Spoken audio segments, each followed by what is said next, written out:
सभी छात्रों को मेरा नमस्कार। मैं दामोदर शर्मा, जो कि आपके लिए नियमित रूप से हिंदी व्याकरण तथा पाठ्य पुस्तक से संबंधित कोई शिक्षण सामग्री लेकर के आता रहता हूं। आज उसी श्रृंखला में जो हमारा प्रकरण रहेगा वह रहेगा कक्षा 11वीं हिंदी अनिवार्य। और उस हिंदी अनिवार्य के अंतर्गत जो पुस्तक चलती है आरोह, उस आरोह पुस्तक का पाठ पथिक और जिसके कवि है राम नरेश त्रिपाठी।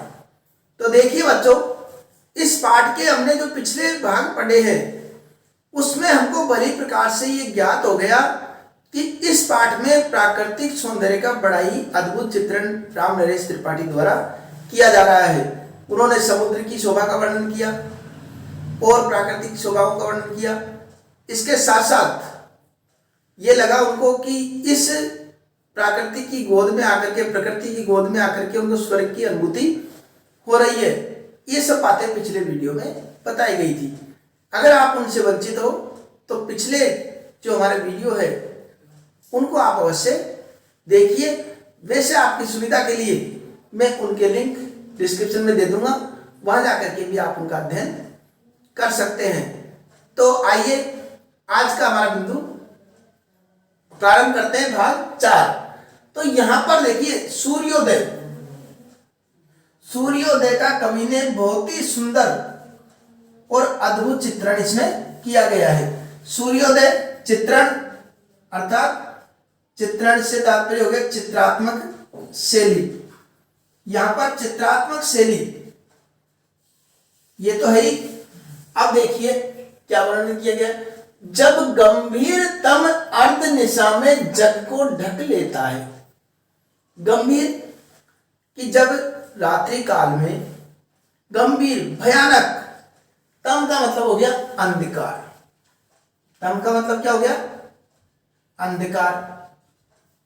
जब अंधकार, गंभीर अंधकार अर्धनिशा में अर्धरात्रि को जग को ढक लेता है, अर्थात रात्रि में अर्धरात्रि के समय जब गंभीर अंधकार, भयानक अंधकार, भयंकर अंधकार जब सारे संसार को ढक लेता है और अंतरिक्ष की छत पर तारों की को छिटका देता है और अंतरिक्ष रूपी छत पर तारों को छिटका देता है। बड़ा ही अद्भुत सौंदर्य उस समय प्रकट होता है कि सारे अंतरिक्ष में, सारे संसार में अंधकार व्याप्त है और उस अंधकार में, उस अंतरिक्ष रूपी छत पर तारे छिटकते हुए, तारे चमचमाते हुए बहुत ही अद्भुत लगते हैं। टिमटिमाते हुए तारे बहुत ही सुंदर और आकर्षक लगते हैं। सस्मित वदन, वदन का मतलब हो गया मुख।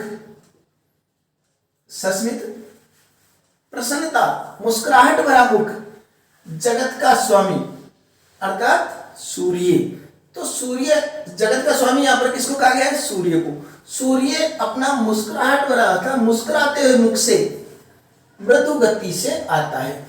मुस्कुराते हुए मुख से मंद मंद, मृदु गति से, मीठी गति से, मंद मंद गति से इस संसार में प्रकट होता हुआ दिखाई देता है। कब? प्रातः काल के, जब भोर का समय होता है। तट पर खड़ा गगन गंगा के मधुर गीत गाता है और इस गगन गंगा के तट पर, गगन गंगा का तात्पर्य गगन आकाश रूपी गंगा के तट पर खड़ा होकर के, आकाश रूपी गंगा के तट पर खड़ा होकर के मधुर गीत गाता हुआ प्रतीत होता है। कौन? सूर्य। तो सूर्योदय का कितना गजब और चित्रण इसमें किया गया है कि इतना अद्भुत चित्रण तो शायद ही कोई कवि कर सकता हो। पुनः देख लीजिए कि जब गंभीर सारे संसार में भयानक अंधकार, अर्धरात्रि के समय भयानक अंधकार छाया रहता है, सारे संसार को अंधकार ढक लेता है। उस स्थिति में अंतरिक्ष की छत पर तारे टिमटिमाते हुए दिखते हैं। बड़ा ही अद्भुत नजारा वो दृश्य दिखाई देता है और ऐसे समय पर प्रसन्नता भरे मुख से इस संसार के स्वामी अर्थात सूर्य मृदु गति से धीरे धीरे चलता हुआ प्रतीत होता है, आगे बढ़ता हुआ प्रतीत होता है और ऐसा लगता है जैसे कि इस गंगा के, इस आकाश रूपी गंगा के तट पर खड़े होकर के और मधुर गीत गा रहा हो। यह है प्रकृति का सुंदर चित्रण सूर्योदय का। अब अगला पद्यांश देखिए। यहाँ पर गंगा तट, गगन गंगा अर्थात रूपक अलंकार। गगन को क्या किसका रूप दे दिया? गंगा का रूप दे दिया है। अब अगले पद्यांश में देखिए, उससे ही विमुक्त ही नभ में। अब ऐसे सुंदर वातावरण जो प्रारंभ में पढ़ा था हमने, इस सुंदर वातावरण से प्रसन्न चित्त होकर के नभ में, आकाश में चंद्र भी हंस देता है। चंद्रमा जैसे हंस देता है, मुस्कुरा देता है, प्रसन्न हो जाता है। चंद्रमा भी हमने देखा होगा सूर्य उदय के साथ साथ, जब सूर्य उदय होता है तो चंद्रमा भी एक तरफ थोड़ा दिखाई देता है, तो चंद्रमा भी हंसता हुआ प्रतीत होता है। वृक्ष विविध पत्तों और पुष्पों से तन को सज लेता है, और वृक्षों के अंदर भी उत्साह छा जाता है। उसके अंदर भी विभिन्न प्रकार के पत्ते, पुष्प, ये सब अपने आप ही खिल जाते हैं, और उस खिलने के साथ ही वो अपने शरीर को सजा लेते हैं, सुंदर बना लेते हैं। कौन? वृक्ष विविध अनेक प्रकार के पत्तों और पुष्पों से अपने शरीर को सजा लेते हैं। ये भी प्रातःकाल की शोभा का वर्णन ही है, सूर्योदय का समय का वर्णन ही है। पक्षी हर्ष संभाल न सकते, और पक्षी इतने हर्ष विभोर हो जाते हैं, इतने प्रसन्नचित हो जाते हैं कि अपने आप को संभाल नहीं सकते, संभाल नहीं पाते हैं। मुग्ध चहक उठते हैं, और मुक्त होकर के, प्रसन्न होकर के चहकना प्रारंभ हो कर देते हैं। जैसे देखा होगा प्रातःकाल जो ही भोर का समय होता है, और पक्षी प्रसन्नता से, उत्साह से चहचहाने लग जाते हैं, और अपने मधुर स्वर से सारे संसार को आकर्षित कर देते हैं। फूल सांस लेकर सुख की से आनंद महक उठते हैं, और फूल भी सांस लेकर के और सुख की सांस लेकर के चहक उठते हैं। फूल सांस लेकर आनंद महक उठते हैं, अर्थात अपने सुगंध चारों तरफ वितरित कर देते हैं। फूलों का श्वास लेना, फूलों का श्वास लेना, जिस तरह का शब्द का प्रयोग किया गया ना, ये प्रयोग किया गया है मानवीकरण के हिसाब से। फूलों का तो खिलना होता है, सुगंध बिखेरना होता है, लेकिन उसमें श्वास लेना जो क्रिया है, ये तो मानव की क्रिया है। इसलिए मानव की क्रिया आरोपित की गई फूल के लिए, तो कौन सा अलंकार हो गया? मानवीकरण अलंकार। ये क्या होता है मानवीकरण अलंकार? अगर अधिक जानकारी आपको चाहिए तो हमारे अलंकार वाले वीडियो भी अवश्य देखें, क्योंकि उन अलंकारों की भी कहीं न कहीं विशेष लिखने में आवश्यकता पड़ती है, इसलिए अलंकार वाले वीडियो भी आपको देखने चाहिए। तो फूल श्वास लेकर सुख की से आनंद महक उठते हैं, तो सुख की, आनंद की श्वास लेकर के और महक उठते हैं, खिल उठते हैं, चारों तरफ वातावरण सुगंध से परिपूर्ण हो जाता है। इतना अद्भुत सूर्योदय के समय का वर्णन कवि ने किया, प्रातःकाल का वर्णन किया है कि उससे विमुक्त नभ में, इन बातों से प्रसन्न होकर के आकाश में चंद्रमा हंस देता है, प्रसन्न हो जाता है, और वृक्ष अनेक प्रकार के पत्तों और पुष्पों से अपने शरीर को सजा लेते हैं। पक्षी हर्ष से अपने आप को संभाल नहीं पाते हैं और चहकना प्रारंभ कर देते हैं प्रसन्नचित होकर के। फूल श्वास लेकर सुखी से आनंद महक उठते हैं, और फूल भी मधुर श्वास लेकर के सारा संसार में, सारे वातावरण में महक पैदा कर देते हैं। तो ये जो दोनों पद्यांश हमने पढ़े, ये एक तरीके से प्रातःकालीन सौंदर्य का चित्रण इसमें हुआ है। तो इनका विशेष और व्याख्या ये एक साथ ही हम लिख सकते हैं, अलग अलग भी आए तो अलग अलग लिख सकते हैं, और जो इससे प्रश्न बनेंगे वो मैं डिस्क्रिप्शन में देता हूं, वहां जाकर के आप उनका हल कर सकते हैं। फिर भी कोई समस्या है तो आप कमेंट बॉक्स में जाकर के पूछ भी सकते हैं। तो अब इसकी जैसे व्याख्या लिखनी है हमको, तो व्याख्या के लिए हमको क्या अलग करना पड़ेगा वो देखिए। व्याख्या के लिए हमको, अब तो अभ्यास हो गया होगा खूब, व्याख्या के लिए हमको प्रसंग लिखना पड़ेगा। प्रसंग के जिस पंक्ति में प्रसंग लिखा है उस पंक्ति को खाली छोड़ना पड़ेगा, और उसके पश्चात नीचे यहां पर हमको लिखना पड़ेगा प्रस्तुत पद्यांश। प्रस्तुत पद्यांश हमारी पाठ्य पुस्तक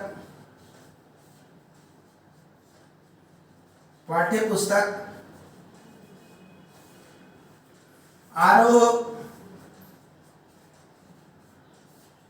के अंतर्गत ये जो बात हम विशेष लिखते हैं, जैसे आरोह लिख दिया विशेष, एक उद्धरण चिन्ह वाले में बंद कर देना। के अंतर्गत कवि राम नरेश त्रिपाठी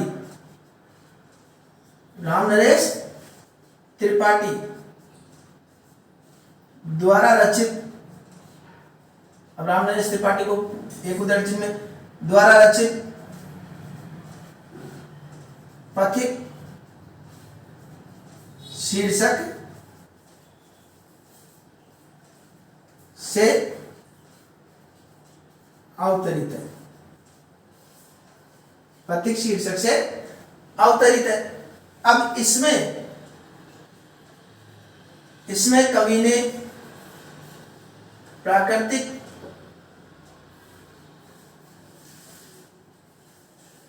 सूर्योदय, कवि ने सूर्योदय का बहुत ही सुंदर चित्रण किया है। ठीक है, अब क्या लिखेंगे हम? व्याख्या इधर लिख ही देते हैं जैसे बताया वैसे। अब रही बात विशेष की, तो विशेष इधर जगह कम है तो मैं इधर लिख देता हूं विशेष में क्या है? पहला नंबर दो कि भाषा सहज, सरल, सुबोध, प्रभाव में, ये तो लिखेंगे। अगर इसकी जगह ये भी लिख सकते हैं, खड़ी बोली हिंदी, खड़ी बोली हिंदी का प्रयोग। इसके स्थान पर लिखना चाहे तो ये भी लिख सकते हैं, भाषा सहज, सरल, सुबोध और प्रभाव में है। दूसरा मानवीकरण अलंकार बताया था, यहां पर बताया था हमने रूपक अलंकार। तो रूपक अगर एक ही पद्यांश दे तो रूपक ही, नीचे का भी साथ में दे दे तो मानवीकरण अलंकार। हम अभी दोनों की हिसाब से व्याख्या कर रहे हैं। तो मानवीकरण रूपक हुआ, मानवीकरण अलंकार का प्रयोग। ठीक है, तीसरे नंबर पर हम लिख सकते हैं चित्रात्मक शैली,